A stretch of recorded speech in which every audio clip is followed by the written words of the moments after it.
Southern most point है, जो सबसे सदर्न मोस्ट ओक है, वो कौन सा है? इंदिरा पॉइंट। हाँ ठीक है, और उसका कौन सा अक्षुवृत्त है?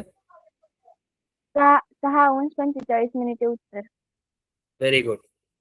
6 मिनट या 6 मिनट 45, 6 डिग्री 45 मिनट उत्तर, नॉर्थ। ठीक है, तो ये हम लोगों ने इंडिया का देखा था। वैसे ही हम लोगों ने ब्राजील के बारे में पढ़ाई की थी। ब्राजील कौन से गोलार्ध में है?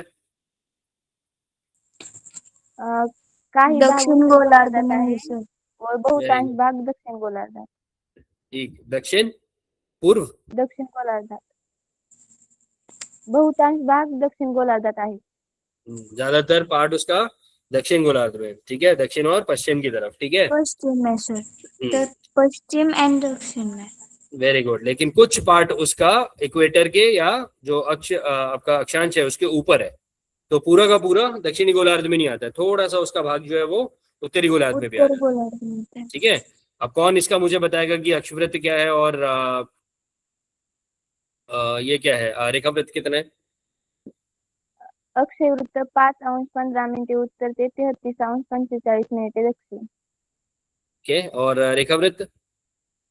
34 अंश 47 मिनिटे पश्चिम ते 73 अंश 48 मिनिटे पश्चिम। Good, very good. सबको समझ आ गया इतना? हाँ सर। सर। ठीक है।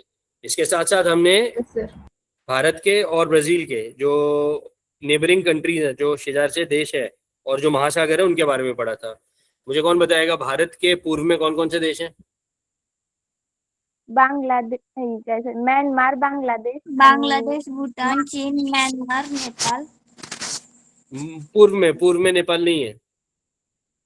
म्यांमार आणि बांग्लादेश। म्यांमार और बांग्लादेश, वेरी गुड। और उत्तर में? उत्तर में चीन नेपाल भूटान। चीन नेपाल भूटान। पश्चिम में? पाकिस्तान आणि पाकिस्तान, महासागर आहे अफगानिस्तान। अरबी समुद्र। अफगानिस्तान। पाकिस्तान और अफगानिस्तान। अफगानिस्तान इसलिए क्योंकि हम लोग, जो पाकिस्तान ऑक्यूपाइड कश्मीर है वो हमारी टेरिटरी है, इसलिए अफगानिस्तान हम लोगों का नेबरिंग कंट्री है। ठीक है। दक्षिण में? श्रीलंका। श्रीलंका लक्षद्वीप। श्रीलंका। लक्षद्वीप देश नहीं है, लक्षद्वीप तो इंडिया का ही पार्ट है। हाँ। लक्षद्वीप बेट है ना, तो मालदीव्स आएगा वहां पे। मालदीव्स नाम की कंट्री है, वो आती है जो हमारी नेबरिंग कंट्री है साउथ में, लेकिन क्योंकि वो एक ओशन के अंदर आती है, समुद्र के अंदर, महासागर के अंदर आती है। कौन कौन से सागर और महासागर है दक्षिण में, पश्चिम में और पूर्व में? पूर्व में कौन सा सागर है? बंगालचा उपसागर। बंगाल सागर। वेरी गुड, ठीक है। और दक्षिण में? हिंदी हिंदी महासागर। महासागर। Very good. और पश्चिम में? अरबी समुद्र। अरबी समुद्र। बहुत बढ़िया, मतलब सब अच्छे से समझ आ गया आप लोगों को। गुड। अब Yes, sir. ब्राजील के बारे में बात करते हैं। ब्राजील के कौन कौन से शेजार से देश हैं? कौन कौन बताएगा मुझे, कौन बताएगा? जल्दी बताओ, उत्तर से शुरू करते हैं। मैं बताऊं। हाँ, बताओ। उत्तर में फ्रेंच गियाना, सूरीनाम और उत्तर अटलांटिक महासागर। पश्चिम हम्म। में कोलंबिया, पेरू, बोलिविया और पैराग्वे। हम्म। दक्षिण में उरुग्वे और अर्जेंटीना अर्जेंटीना। पूर्व में दक्षिण अटलांटिक महासागर। वेरी गुड, बहुत बढ़िया, बहुत अच्छा। ठीक है, चलो गुड, ऐसे याद होना चाहिए सब। ठीक है, चलो गुड। Yes. आज हम आगे बढ़ते हैं। आज हम लोग पढ़ेंगे थोड़ा सा जो ऐतिहासिक पृष्ठभूमि है, पार्श्वभूमि है भारत की और ब्राजील की, उसके बारे में। ठीक है। Yes, sir. अब भारत कब आज स्वतंत्र हुआ था? 15 अगस्त 1947। 1947। वेरी गुड, 1947 में 15 अगस्त के दिन भारत आजाद हुआ था। कौन से देश से आजाद हुआ था? ब्रिटिश। ब्रिटिश। ठीक है। हाँ, कब आए थे ब्रिटिश इंडिया? Yes, sir. 16। हाँ, कब? 16? अच्छा, सबसे पहले कौन सी यूरोपियन कंट्री वाले आए थे इंडिया में? सबसे पहले कौन आया था? ब्रिटिश आए थे क्या? उससे भी पहले कोई आया था? कौन? इंग्लैंड। नहीं, इंग्लैंड और ब्रिटिश सेम है। किसी को पता है इंग्लैंड और ब्रिटेन में क्या फर्क है?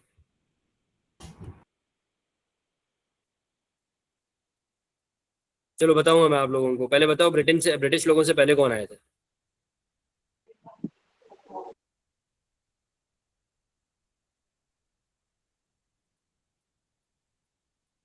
सबसे पहले इंडिया में आए थे पोर्तुगीज। पुर्तगाली। हाँ वेरी गुड, पुर्तगाली। कौन सा आदमी आया था सबसे पहले? पोर्तुगीज।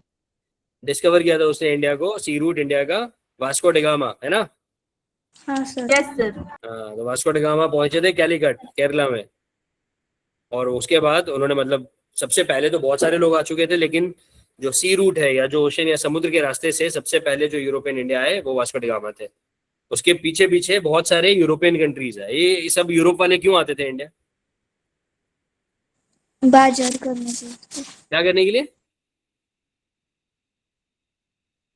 उनका जो कारोबार है वो करने के लिए। कौन कौन सी चीजों में कारोबार करते थे वो जैसे हमारे भारत देश में मसाले के जो पदार्थ होते हैं उसका, बाद में जो अलग अलग प्रकार के साहित्य होते हैं हमारे, जो पहले के जमाने में हमारे जो क्या उसको जो वो एंटीक पीस रहते हैं ना, वो हाँ, लेके जाने के लिए आते थे। बहुत बढ़िया बहुत बढ़िया, आपको सब मालूम है आप लोगों को, वेरी गुड। हैंडीक्राफ्ट्स बोलते हैं उनको, हैंडीक्राफ्ट्स के लिए आते थे। ठीक है, बहुत फेमस हैंडीक्राफ्ट्स होते थे हमारे। हमारे यहाँ का कॉटन बहुत फेमस था, जो कपास होता है। ठीक है, वो आते थे मसालों के लिए और नमक के लिए। ठीक है।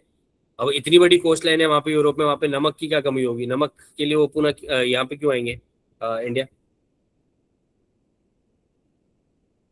नमक लेने आते थे इंडिया से। तो बताएगा नमक लेने क्यों आते थे? उसके पीछे भौगोलिक कारण है। भारत में बड़े बड़े समुद्र है इसलिए वो आते होंगे शायद। यूरोप में भी तो है, यूरोप में तो पूरा अटलांटिक महासागर है।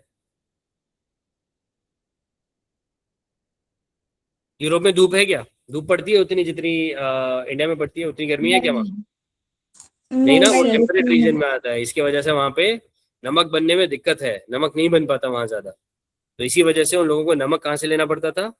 भारत जैसे देश से। इसीलिए वो इंडिया। नमक, मसाले और जो कपड़े हैं, हैंडीक्राफ्ट है, जैसे जैसा कि आप लोगों ने बताया, उसके लिए इंडिया आते थे। ठीक है, उसमें ट्रेड करते थे वो लोग। अब जब वो इंडिया आए तो उनके पीछे पीछे बाकी यूरोप के लोग भी आने शुरू कर दिए। फ्रेंच आ गए, डेनिश आ गए, उसके बाद में आया ब्रिटिश। ब्रिटिश कब आया इंडिया? 1600 ईस्वी में, है ना? 1600 में आया और उन्होंने इंडिया में आके अपनी फैक्ट्रीज बनाने शुरू कर दिए। अब फैक्ट्रीज बनाते बनाते उनको लालच आने लग गया। उनको लगा कि इंडिया में रहते हैं, यहाँ से हम लोग रॉ मटेरियल खरीदते हैं, कच्चा माल खरीदते हैं, उससे बेटर है कि हम लोग यहाँ पर अपना कब्जा कर लें, और ताकि हम लोगों को किसी को कच्चे माल का पैसा ना देना पड़े। दूसरी चीज उन्होंने ये भी देख ली कि इंडिया के अंदर जो राजे रजवाड़े हैं, जो प्रिंसली स्टेट्स हैं, ठीक है, वो आपस में लड़ते रहते हैं। जैसे मराठास जो हैं वो लड़ रहे हैं, हैदराबाद के नवाब से लड़ रहे थे। नीचे कर्नाटका में मैसूर में जो राजा था उसके साथ भी लड़ाइयाँ हो रही थी। ऊपर नॉर्थ में जाएंगे तो वहाँ पे मुगल्स थे, उनके साथ भी उनकी लड़ाइयाँ हो रही थी। मुगल्स की भी पूरे देश भर में लड़ाइयाँ हो रही थी। ठीक है, हैदराबाद का नवाब था, उसकी भी लड़ाइयाँ हो रही थी। तो ये लोग आपस में लड़ रहे थे। तो इस चीज़ का फायदा ब्रिटिश लोगों ने उठाया और उन लोगों ने क्या किया, पूरे देश के ऊपर कब्जा कर लिया। ठीक है। तो जब उन लोगों ने इंडिया के ऊपर अपना शासन करना शुरू किया, तो उसकी वजह से क्या हुआ, उनकी सबसे अ, जो सबसे बेसिक जो ऑब्जेक्टिव था, वो ये था कि वो यहाँ से सबसे ज्यादा रॉ मटेरियल को या कच्चे माल को बेच सके ब्रिटेन में। ठीक है। और इसकी वजह से इंडिया के जो किसान थे, इंडिया के जो लोग थे, उनको उन लोगों ने बहुत ज्यादा एक्सप्लॉइट करना शुरू किया, उनके ऊपर बहुत अत्याचार करना शुरू किया। ठीक है। अब जब इंडिया 1947 में आजाद हुआ, उसके बाद भी हम लोगों को बहुत आसानी से सारी चीजें नहीं मिली। उसके बाद भी हम लोगों ने बहुत प्रॉब्लम्स फेस किए। जैसे 1947 में आजाद होती है, हम लोगों ने 3 बड़े बड़े युद्ध देखे, चाइना के साथ में और 2 पाकिस्तान के साथ में। ठीक है। फेमाइन, फेमाइन यानी, कौन बताएगा फेमाइन क्या होता है? दुष्काली, दुष्काली यानी क्या होता है?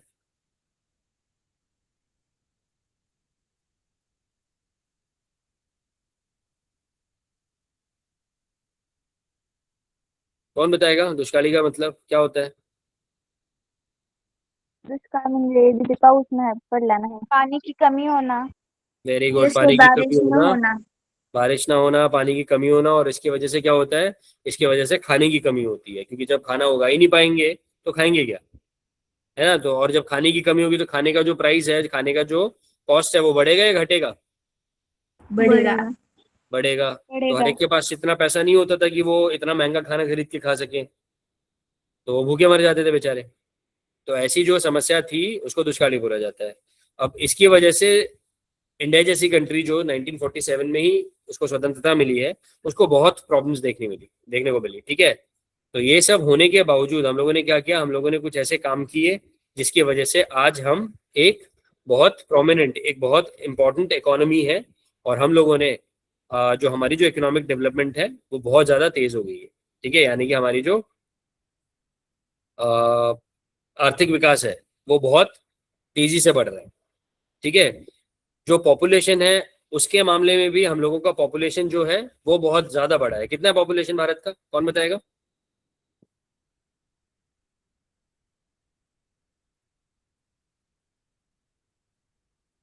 इसने हैंड रेस किया। हाँ जी बताइए भीम सिंह जी, बताओ। आई होप ये आप ही का नाम है, आप अपने पेरेंट्स वगैरह के इससे लॉग इन कर रहे हो, तो अगर कुछ गलत नाम लूँ तो आई एम सॉरी, लेकिन अपने नाम बता दिया करो फिर मुझे। ठीक है, हाँ बताओ कितनी पॉपुलेशन है भारत की? अगर आप लोग बोल नहीं सकते तो टाइप कर दो चैट बॉक्स में।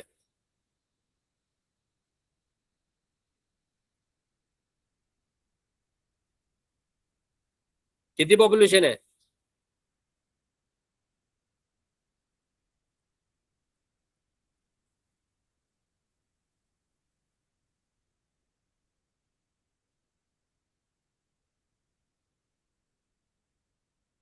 भारत की सर मैं पॉपुलेशन? बताऊं? हाँ बताइए। 1.476 बिलियन। हाँ मतलब कितना होता है? ये आपने गूगल से सर्च कर लिया तुरंत, है ना? गुड, कोई नहीं, चलो। Yes sir. 1.476 बिलियन यानी कितना? 140 करोड़। 140। ठीक है, तो 140 कोटि लोग रहते हैं यस सर। भारत में। ये तो रिसेंट है, अभी हम लोगों का सेंसस चल रहा है तो सेंसस की रिपोर्ट नहीं आई है, लेकिन 2011 में जो हमारा सेंसस हुआ था, जो ऑफिशियल रिकॉर्ड है हमारा, उसके हिसाब से हमारी पॉपुलेशन 121 करोड़ है। यानी भारत देश में 121 करोड़ लोग रहते हैं। ठीक है, तो इतनी बड़ी पॉपुलेशन होना, इतनी बड़ी जनसंख्या होना अच्छी बात है या खराब बात है? अच्छी बात है। क्यों अच्छी बात है इतनी बड़ी पॉपुलेशन होना? छोटा सा हमारा देश है, 121 करोड़ लोग रहते हैं 2011 के हिसाब से, तो कैसे अच्छी बात है ये?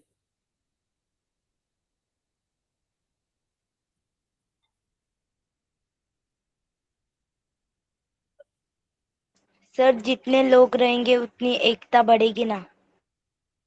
ओके ठीक है, गुड। और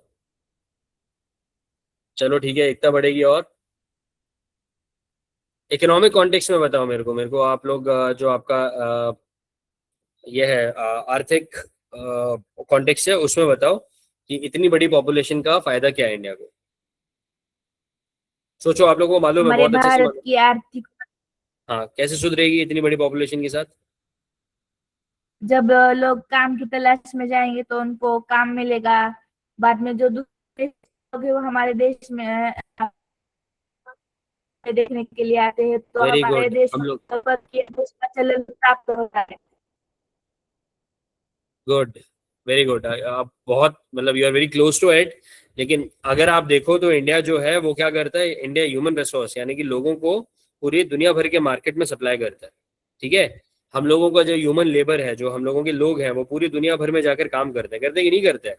आपको इंडियंस जो हैं, जो भारतीय लोग हैं, वो यूएसए में मिल जाएंगे, कनाडा में मिल जाएंगे, ब्रिटेन में मिल जाएंगे, ऑस्ट्रेलिया में मिल जाएंगे, मिडल ईस्ट में मिल जाएंगे, सब जगह मिलेंगे आपको। तो ये सब लोग क्यों जा रहे हैं वहाँ पे? क्योंकि हम लोगों ने उनको उस तरीके से पढ़ाई लिखाई करवाई है, हम लोगों ने उस तरीके से स्किल डेवलप किया है। और ये लोग जाते हैं और वहाँ पर जाके ये लोग क्या करते हैं, उस करेंसी में, जैसे अगर कोई अमेरिका जा रहा है तो वो डॉलर्स में कमाएगा। ठीक है, अगर कोई मिडिल ईस्ट में जा रहा है तो वहाँ की करेंसी में कमाएगा। अगर कोई इंग्लैंड जा रहा है तो पाउंड में कमाएगा, कोई यूरोप जा रहा है तो यूरोज में कमाएगा। तो इसकी वजह से हमारा जो आर्थिक स्थिति है वो सुधरती है। तो इतनी बड़ी पॉपुलेशन होना इंडिया के लिए एक पॉजिटिव है। क्यों? क्योंकि हमारी जो मैक्सिमम पॉपुलेशन है, जो ज़्यादातर लोग हैं, वो प्रोडक्टिव एज ग्रुप में है। इसलिए हम भारत को तरुण देश बोलते हैं। क्या बोलते हैं? तरुण देश, क्योंकि ज़्यादातर पॉपुलेशन हमारी यूथ या तरुण कैटेगरी में आती है। यूथ कैटेगरी हमारी होती है 18 से लेके 35 ईयर्स तक। ठीक है, तो ज़्यादा पॉपुलेशन हमारी उसके अंदर है, इसी वजह से हम उसको यंग कंट्री, यंग पॉपुलेशन बोलते हैं।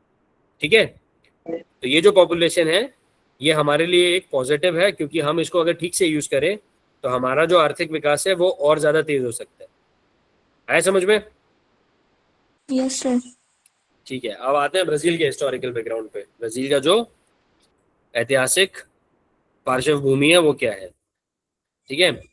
अब ब्राजील के बारे में हम लोग ज्यादा नहीं जानते, लेकिन ब्राजील जो है वो भी एक कॉलोनी था, वो भी एक यूरोपियन कंट्री वहां पे रूल करती थी, वो थी पोर्चुगल, ठीक है। तो पोर्चुगीज या पुर्तगाली जो है वो वहां पर शासन करते थे। जैसे हम लोगों के ऊपर ब्रिटिश शासन करते थे, वैसे ब्राजील के ऊपर जो पोर्तुगीज है या जो पुर्तगाली हैं वो लोग शासन करते थे, ठीक है। अब ब्राजील को जो आज़ादी मिली, हम लोगों को कब मिली? हम लोगों को स्वतंत्रता मिली 1947 में, और ब्राजील को कब मिली? 1822 में, 1822 में। ठीक है। इसको प्लीज अंडरलाइन कर लो। यस सर, कर लिया। ठीक है, और 1930 से 1985 तक, यानी 55 साल, वो क्या था? वो एक मिलिट्री गवर्नमेंट के अंडर था। मिलिट्री गवर्नमेंट क्या होती है, कोई बता सकता है मुझे?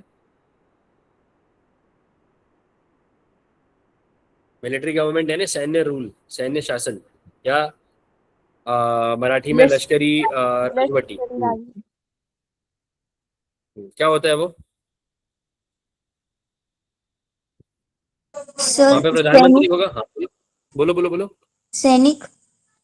सैनिक, ठीक है। सैनिक क्या कर रहे हैं? सैनिक शासन कर रहे हैं वहां पे, यानी कि वहां पे कोई प्रधानमंत्री नहीं है, वहां पे कोई राष्ट्रपति नहीं है।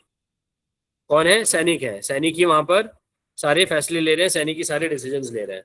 तो ऐसे में हम लोग सैनिकों को चुनते नहीं है।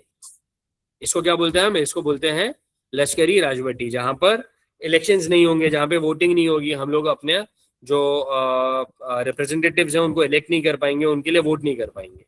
तो 55 1930 से 1985 तक वहां पर क्या था? इस तरह का शासन था। अब ऐसा जो शासन होता है, इसमें दिक्कत क्या होती है? इसमें जो लोग होते हैं उनका, वो लोग बहुत ज्यादा खुश नहीं रहते, उनका शोषण होता है, उनको बहुत ज्यादा एक्सप्लॉइट किया जाता है। क्यों? क्योंकि ये जो नेता होता है, ये जो लश्करी राजवटी होती है, इसके अंदर जो हेड ऑफ द स्टेट होता है, जो पूरे के पूरे पॉलिटिकल डिसीजंस ले रहा है, वो जनरली क्या होता है? उसको डिक्टेटर बोलते हैं हम। अभी जो डिक्टेटर है वो क्या करेगा? वो कॉन्स्टिट्यूशन के या संविधान के हिसाब से नहीं चलेगा, वो अपने खुद के रूल्स बनाएगा, अपने खुद के लॉ बनाएगा, जो उसे ठीक लगेगा वैसे फैसले लेगा। तो ऐसे में नुकसान किसका होता है? उस देश के लोगों का होता है। तो 55 साल तक ऐसे शासन में रहने के बाद वापस से उनको एक तरीके से स्वतंत्रता मिली, और उसके बाद में वहां पर आज की डेट में एक डेमोक्रेटिक सिस्टम है, ठीक है। ये जो Yes, 55 साल का शासन था, इसकी वजह से उन लोगों को बहुत ज्यादा फाइनेंशियल, यानी कि बहुत ज्यादा जो वित्तीय समस्याएं थी वो होने लग गई, ठीक है। वहां पे ठीक से इकोनॉमिक डेवलपमेंट या आर्थिक विकास नहीं हो पाया, लोगों को ठीक से पढ़ाई नहीं मिल पाई, लोगों को ठीक से जो हेल्थ केयर है वो नहीं मिल पाया, लोगों को ठीक से जॉब अपॉर्चुनिटीज या एम्प्लॉयमेंट नहीं मिल पाई। लेकिन इस सब के बावजूद उन लोगों ने क्या किया? उन लोगों ने एक तरीके से वापस से अपना इकोनॉमिक ग्रोथ है उसको जो है ट्रैक पे लेकर आए, और आज वो एक मेजर कंट्रीब्यूटर है जो ओवरऑल इकोनॉमिक ग्रोथ है, ठीक है। ब्राजील और इंडिया ब्रिक्स नाम की एक एसोसिएशन है, उसके मेंबर है। क्या फुल फॉर्म है ब्रिक्स का? BRICS, मालूम है किसी को? Yes sir. हाँ, क्या है बताओ।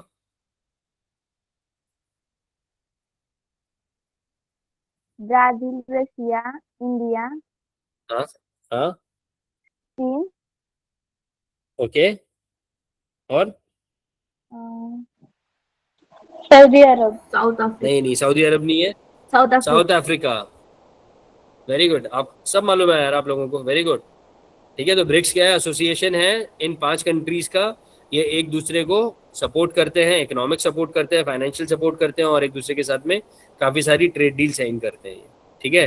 तो ब्राजील भी एक मेजर इकोनॉमी है आज की डेट में। इतना सब देखने के बाद आज की डेट में वो एक बहुत मेजर इकोनॉमी बन के डेवलप हुई है, ठीक है। Yes, sir. आया समझ में आप लोगों को? जी sir. हाँ सर। ठीक है, तो ये है आप लोगों का चैप्टर, यस सर। ठीक है। मैं जल्दी से आप लोगों को इसकी PPT दिखाता हूँ ताकि आप लोग इसको आराम से समझ सको, इसको देखो, इसके नोट्स वगैरह बना लो, और उसके बाद इसके क्वेश्चन आंसर्स करेंगे, ठीक है। Yes, sir. Okay sir.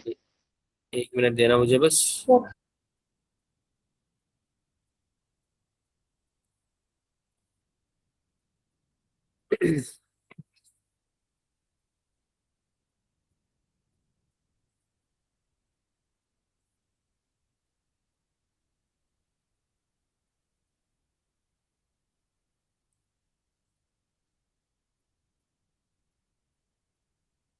चलो, ये दिख रही है आप लोगों को? हाँ सर, दिख रही है सर। ठीक है, चलो, ये तो हम लोगों ने कर लिया था उस टाइम पे। ये हम लोगों ने एक बार कंपैरिजन देख लिया है पिछली यस सर। क्लास में, और ये देख लिया था कि इंडिया का लोकेशन और हाँ ब्राजील का सर, लोकेशन देख कहाँ है। लिया। ठीक है, उसके बाद में हम लोगों ने इंडिया का जो लोकेशन और एक्सटेंट है वो भी देखा। ठीक है, ये चीज मैंने अभी आपसे पूछी, आप लोगों ने बताई है मुझे, ये सेम ब्राजील का है। और ये जो कॉन्टेक्स्ट है, ग्लोबल कॉन्टेक्स्ट, उसमें भारत और ब्राजील की स्थिति है ना? कौन कौन से रेखांश और कौन कौन से अक्षांश के बीच में अक्षुण्रत और रेशवृत्त के बीच में है, ये आपको यहाँ पर दिख रहा है ना? हाँ सर। अब ये हिस्टोरिकल बैकग्राउंड, हम लोगों का इंडिया की आज़ादी कब है? 1947 में, लेकिन ब्राजील को स्वतंत्रता मिली थी 1822 में। 1822 में। ठीक है, उसके बाद में लेकिन फिर भी 1947 में स्वतंत्रता पाने के बावजूद हम लोगों का आज तक कभी हम लोगों का मिलिट्री रूल नहीं लगा है, या हम लोगों का कभी ये राजवटी जो शासन है वो नहीं हुआ है। ठीक है, कभी इस तरीके से नहीं हुआ है जहां पर हम लोगों का जो आर्मी है उन लोगों ने कभी हम लोगों के जो डेमोक्रेटिक सिस्टम है या जो हमारा गवर्नेंस है उसके ऊपर उसको टेक ओवर कर लिया हो। लेकिन ब्राजील में ऐसा हुआ, कौन से साल में हुआ? 1930 में, है ना? और 1985 तक ये चलता रहा। अब ये जो चैलेंजेस हैं, जो हम लोगों के सामने चैलेंजेस थे और जो ब्राजील के सामने चैलेंजेस थे, उसके बारे में यहाँ पे बात की है, जो इकोनॉमिक टर्म्स में या अर्थव्यवस्था के टर्म्स में है। ठीक है, जैसे इंडिया में क्या है, हम लोगों के पास में वॉर्स थे, उसके बाद में सिवियर फेमिन सिचुएशंस थे, यानी कि जो जिसके बारे में अभी हम लोगों ने डिस्कस किया। हम लोगों ने 3 वॉर्स देखे हैं। कौन कौन से वॉर थे? चाइना का और 2 पाकिस्तान के, है ना? और हम लोगों ने देखा दुष्काल वाली जो समस्या थी, वो इंडिया का सबसे बड़ा चैलेंज थी। ब्राजील के पास में क्या था? जो पॉपुलस मिलिट्री गवर्नमेंट थी वो थी इनके पास में। कब से कब तक? 1930 से 1985 तक। और जब ये गई तो उस टाइम तक इनके सामने बहुत सारे ग्लोबल फाइनेंशियल या वाणिज्यिक डिफिकल्टीज या चैलेंजेस थे। लेकिन इन सबको पीछे छोड़ते हुए दोनों के दोनों देश जो हैं वो आज की डेट में मेजर इकोनॉमीज बन चुके हैं। ठीक है, बहुत इंपॉर्टेंट अर्थव्यवस्था है।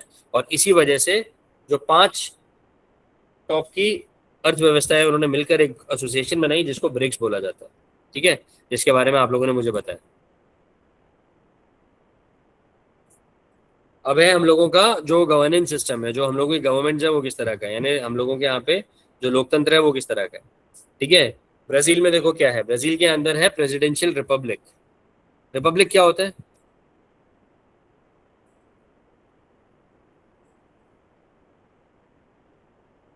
यहाँ पे लिखा हुआ है रिपब्लिक, कौन बताएगा रिपब्लिक क्या होता है? इंडिया के नीचे भी लिखा है और ब्राजील के नीचे भी लिखा है।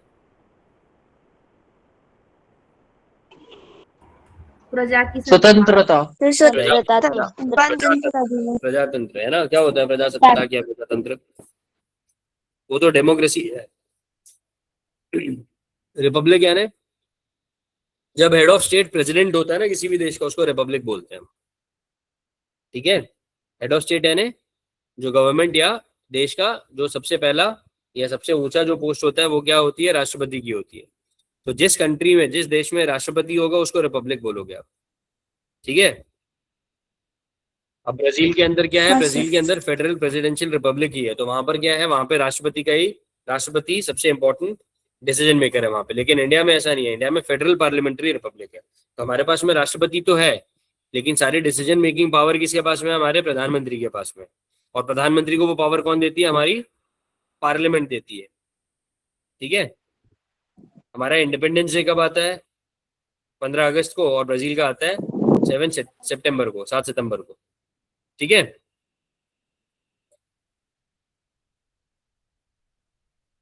और ये हमारी फिजियोग्राफी। ठीक है, मेरे ख्याल से ये आपका अभी का चैप्टर में फिजियोग्राफी नहीं है, वो नेक्स्ट चैप्टर में है ना?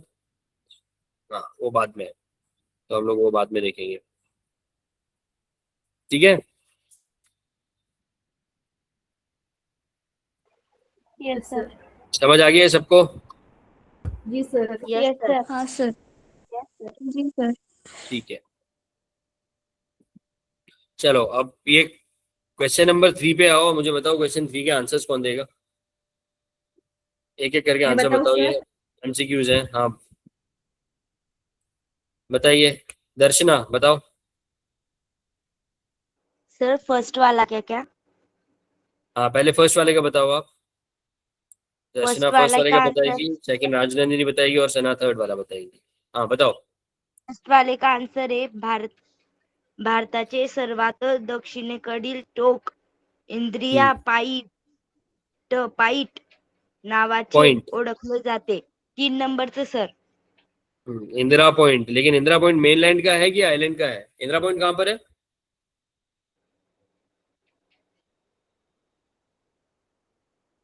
देखो इसमें दो चीजें समझनी है हम लोगों को, ठीक है।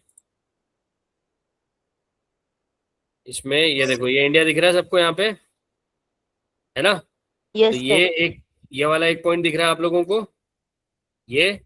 और दूसरा यहाँ पर आपको इंदिरा पॉइंट दिख रहा है ना। तो ये वाला जो पॉइंट है, जो कन्याकुमारी के बारे में हमने पढ़ा है, ये इंडिया का मेन लैंड है। मेन लैंड यानी जो हम लोगों का पूरा जो लैंड टेरिटरी है, उसका सदर्न मोस्ट पॉइंट कन्याकुमारी है। और अगर मैं आइलैंड जो कि अंडमान और निकोबार आइलैंड्स, क्योंकि वो इंडिया का ही हिस्सा है, उस केस में ये इंदिरा पॉइंट हो जाता है, ठीक है। तो इसी वजह से इस क्वेश्चन का आंसर, क्योंकि यहाँ पर कुछ भी क्लैरिटी नहीं थी, यहाँ पर सिर्फ उन्होंने दक्षिणतम बिंदु या दक्षिणतम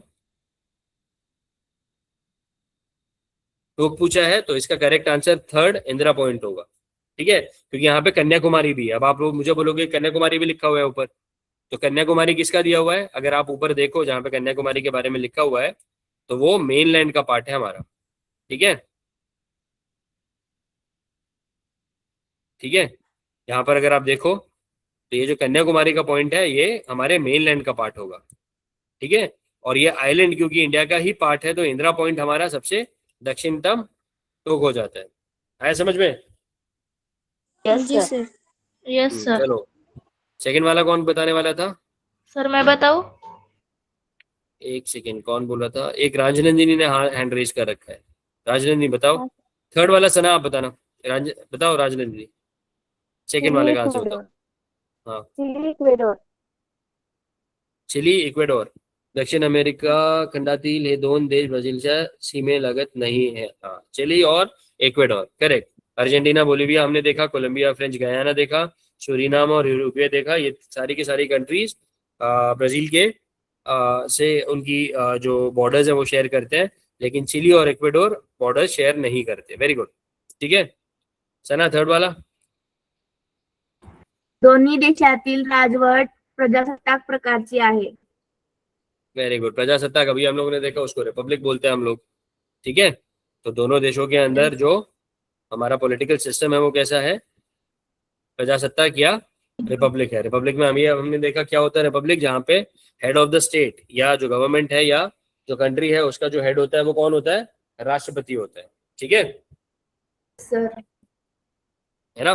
भारत का राष्ट्रपति कौन है? द्रौपदी मुर्मू. द्रौपदी मुर्मू. द्रौपदी मुर्मू. बहुत बढ़िया, वेरी गुड। द्रौपदी मुर्मू जी भारत की राष्ट्रपति हैं, ठीक है। उसको फर्स्ट सिटीजन भी बोलते हैं हम लोग, देश का पहला नागरिक भी बोलते हैं, है ना। और ब्राजील का कौन है प्रेसिडेंट, मालूम है किसी को?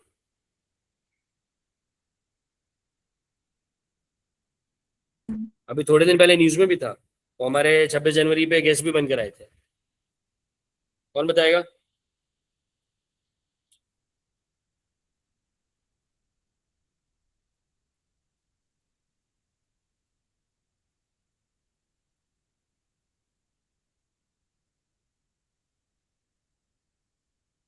बताए किसी को?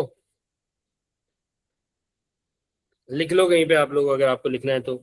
लुइस इनाचियो लूला डिसिल्वा, ठीक है, ये हैं ब्राजील के प्रेसिडेंट। लूला डिसिल्वा भी लिख लोगे तो काफी होगा, वो ब्राजील के प्रेसिडेंट है, ठीक है। सर. अब इसके जो लॉन्ग आंसर क्वेश्चंस जो हैं वो आप लोग होमवर्क में कर लेना।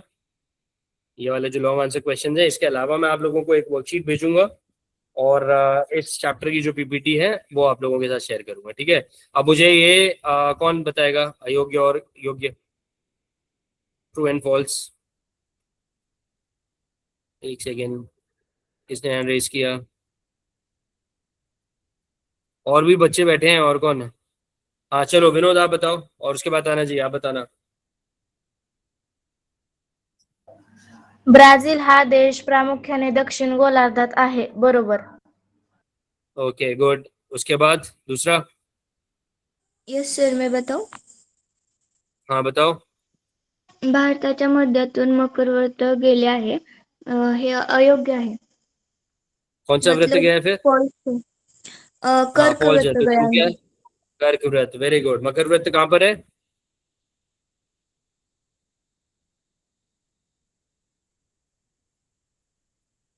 मकर व्रत कहाँ से जाता है? उत्तरी गोलार्ध या दक्षिणी गोलार्ध?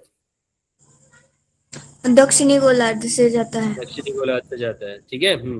चलो अगला वाला कौन बताएगा? सर मैं बताऊं? हाँ जी बताइए।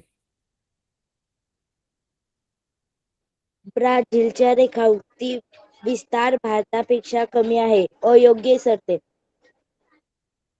अयोग्य है, योग्य क्या है? उसका विस्तार ज्यादा है, ठीक हाँ, है ना।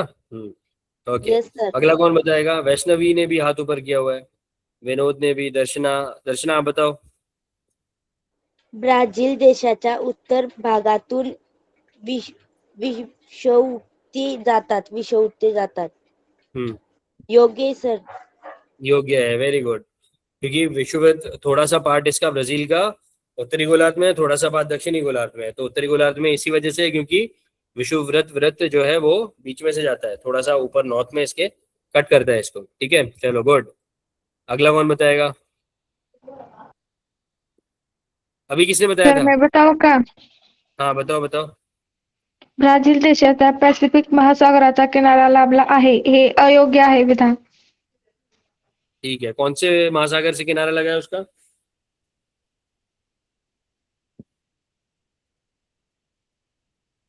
पैसिफिक से नहीं लगा हुआ है, कौन सा महासागर है जो टच होता है ब्राजील से? अटलांटिक महासागर. अटलांटिक महासागर. Very good. ठीक है, चलो अगला वाला कौन बताएगा वो? सर मैं बताऊं? हाँ बताइए। भारताच्या आग्नेयेस पाकिस्तान हे राष्ट्र आहे. सर ये गलत है. आग्नेय नहीं है, तो ये वायव्य में है. हाँ आग्नेय में कौन सा है? आग्नेय में बंगालचा उपसागर आहे सर. आग्नेय यानी नॉर्थ ईस्ट ना।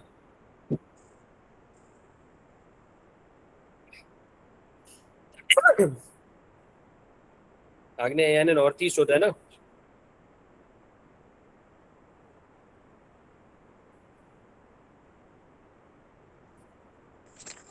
या साउथ ईस्ट क्या होता है?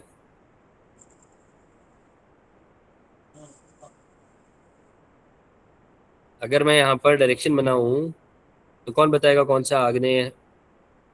आग्नेय से ये आपका नॉर्थ है, ये ईस्ट है, ये वेस्ट है, और ये साउथ है। कहाँ पर होगा आग्नेय?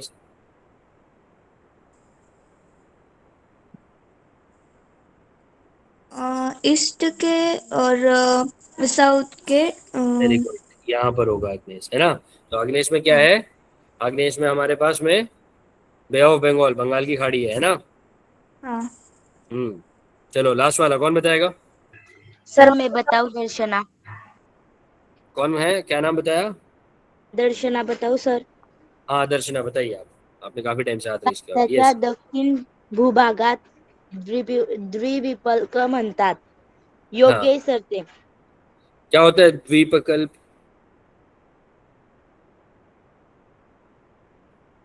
योग्य क्यों है ये बताओ।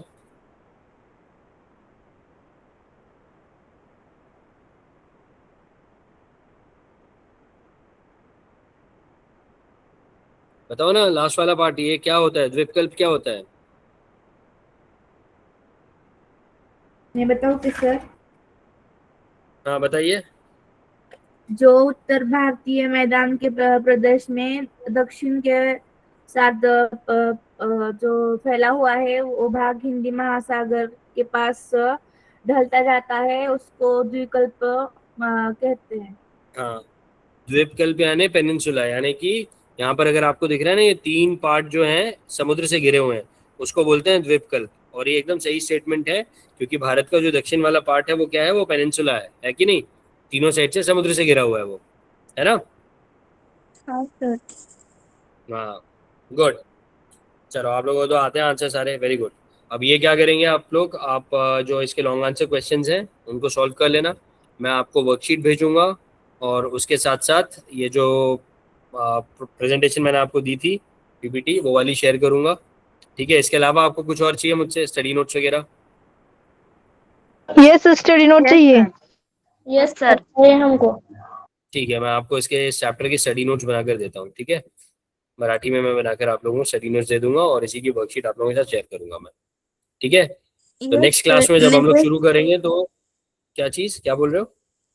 सर मैं ये बोल रही थी कि होमवर्क ग्रुप पे डालना है क्या? होमवर्क ग्रुप में मैं एक बार पूछता हूँ कि क्या प्रोविजन है इसका। मुझे नहीं पता कि ग्रुप पे डालना है क्या करना है, लेकिन आप एक सर काम हम करना। ना जब भी हाँ होमवर्क करते हैं ना ग्रुप पे फोटो डालते हैं। हाँ, तो बस वेरी गुड, आप लोग ग्रुप पे फोटो डाल देना फिर होमवर्क करके, ठीक है? और सर आपके हमें आज के होमवर्क के, हाँ जी, सर बोलो बोलो बोलो। हमें है ना ग्रुप पे हम ज्वाइन है तो हमें मतलब हम मैसेज नहीं डाल सकते, बस एडमिन ही मैसेज कर सकता है, ऐसे है। अच्छा, तो ठीक है, मैं एक काम करता हूँ, मैं जब आपके साथ वर्कशीट शेयर करूंगा तो मैं आज मैम से कंफर्म करवाता हूँ कि आप लोग कैसे अपना जो भी रिटर्न वर्क है सबमिट करोगे। तो फिर उस हिसाब से फिर आप मुझे अपना रिटर्न वर्क जो भी आंसर्स वगैरह लिखोगे वो भेज देना, मैं कलर करके आपको दे दूंगा, ठीक है? Okay sir. Okay sir. ठीक ओके है, सर। तो आपको मैं वर्कशीट भेजनी है मुझे, आपको स्टडी नोट्स भेजने हैं। और नेक्स्ट क्लास जब भी हम लोग शुरू करेंगे तो उस टाइम पे मैं आपसे ये पूरा का पूरा एक क्विज लूंगा इस चैप्टर पे बेस्ड। और जो लोगों ने आज आंसर्स नहीं दिए उन लोगों को भी जवाब देने हैं कल, ठीक है? बहुत सारे बच्चे बैठे हैं लेकिन आप लोगों ने आंसर्स नहीं दिए हैं, ठीक है? Okay sir. तो नेक्स्ट क्लास में सब लोग प्लीज थोड़ा पार्टिसिपेट करना और इसके आंसर्स वगैरह भेजना, यस ठीक है? सर। Okay sir. ठीक है, ठीक है, नेक्स्ट क्लास में मिले आप। Okay sir. Okay sir, thank you. चलो, thank you, okay bye. Sir, thank you. Sir bye sir. Bye sir.